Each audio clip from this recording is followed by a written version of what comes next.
Le cimetière des fusillés de Tamines est un lieu particulier. Sur toutes les tombes est gravé le même jour, le 22 août 1914. Depuis 48 heures, la bataille fait rage entre les soldats belges et français contre les Allemands. Ce 22 août, 613 civils du village sont pris au hasard et 384 seront tués par les Allemands, dont de nombreux jeunes. Ce cimetière, situé autour de l'église, abrite toutes les dépouilles des victimes depuis 103 ans. Une restauration complète du lieu est en cours. Ici, il y a beaucoup de missions. Il y a une mission de nettoyage qui pourrait sembler simple, mais en fonction des difficultés, on a vraiment des techniques appropriées qui s'y prêtent. On a un travail aussi de stabilisation de l'ensemble de la structure. Donc stabilisation, c'est la remise à niveau et faire en sorte que les structures, que les stèles puissent se conserver dans le temps aussi.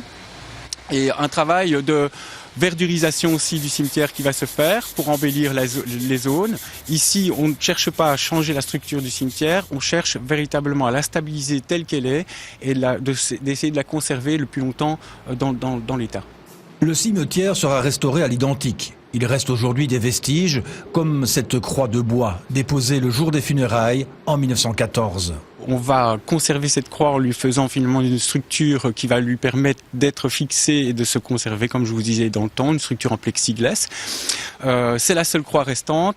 Et ce qui était particulier, c'est qu'à l'époque, il n'y avait que des croix en bois. Donc oui, il y a un intérêt à vouloir conserver cette croix.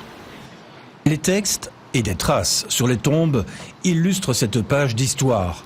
Mais les Allemands ont exigé l'effaçage de certains textes qui indiquaient des mots comme Boche ou bien Horde. Ce ne sont pas des ratures en fait.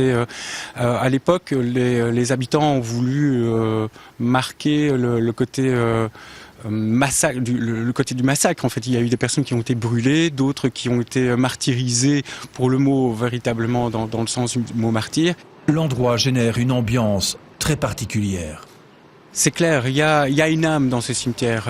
D'ailleurs, dès qu'on arrive, nous on conscientise un petit peu l'ensemble de nos ouvriers à la mémoire de ce cimetière. On n'est pas dans un cimetière commun, on est en fait au-dessus de 2 fosses communes où l'ensemble des corps ont été mis les uns au-dessus des autres tels quels. Il y a quand même plus de 300 corps qui sont déposés dans les 2 fosses et c'est effectivement, on peut voir que ce soit des jeunes enfants, on peut voir des familles, surtout père et fils qui s'y retrouvent.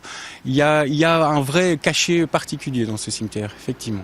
Par la suite, une autre phase de restauration commencera. Il s'agira de retrouver le nom de tous les disparus et de les réinscrire sur les tombes devenues anonymes au fil des années.